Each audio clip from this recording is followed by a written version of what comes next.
Bonjour et bienvenue à un nouvel épisode de mon chemin vers la méditation. Un thème que j'aimerais aborder aujourd'hui, c'est la culpabilité. Pour moi, une des choses qui a été présente depuis ma pratique de la méditation, ça a été de tenter d'observer sans jugement. De prendre un pas de recul, que ce soit sur mes pensées, mes émotions, mes comportements, et vraiment d'être observatrice pendant le moment où je m'assois pour la méditation. Je ne veux pas dire par là qu'il ne faut pas prendre de décision, pas prendre d'action, ni se déresponsabiliser face à ce qu'on a à faire, mais au moment où je m'installe pour la méditation, j'essaie de réserver cette période-là pour une reconnexion à moi où je ne suis pas dans l'action. Donc, cette pause-là dans ma journée est dédiée vraiment à un temps d'arrêt où j'essaie le plus possible d'accueillir sans jugement ce qui se passe en dedans de moi, autour de moi.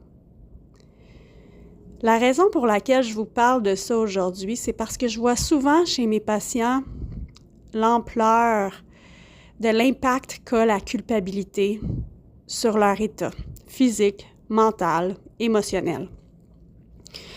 Que ce soit parce qu'ils se sentent coupables de certaines habitudes de vie, donc leur alimentation, la reprise du tabagisme, leur consommation d'alcool, le fait qu'ils ont abandonné l'entraînement physique, que ce soit par rapport à certaines décisions qu'ils ont prises de cesser leurs médicaments, descendre la dose par eux-mêmes sans en parler à leur médecin.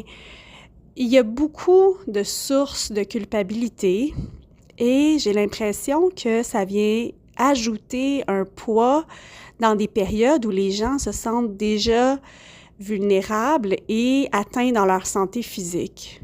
Alors, en plus des symptômes qu'ils vivent, ils ont cette espèce d'autoflagellation. Ils se disent « Ah, j'aurais pas dû, pourquoi j'ai recommencé telle habitude ou pourquoi j'ai pas poursuivi telle autre habitude bénéfique. » Et ils sont pris avec ce deuxième problème de culpabilité que, je crois, on peut tenter de diminuer ou d'apaiser dans la pratique de la méditation.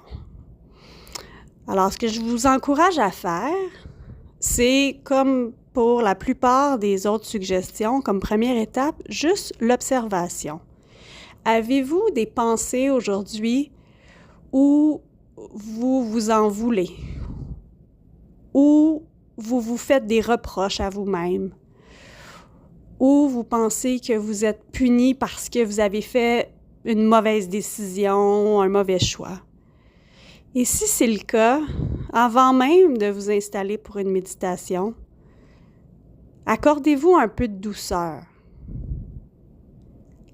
Accordez-vous le droit d'être humain et donc imparfait. Être humain, c'est prendre des décisions qui sont parfois pas les bonnes. C'est se relever, continuer son parcours, faire un choix différent, puis réajuster le tir en fonction de ce qui se passe aujourd'hui, maintenant. Des fois, on fait un choix avec un peu plus d'informations ou avec la lumière sous un angle différent et on fait un choix différent aussi. Ça ne veut pas dire que le choix d'avant n'était pas correct. Et de s'accorder ce pardon ou cet accueil bienveillant, ça fait aussi partie de la démarche de la méditation. Et c'est pourquoi je pensais que c'était primordial de vous en parler aujourd'hui. Soyez bon, accueillant et bienveillant envers vous-même. Et donnez-vous le droit que votre trajet ne soit pas toujours linéaire, que vous fassiez parfois ce que vous considérez être une erreur et que vous puissiez revenir sur un chemin différent.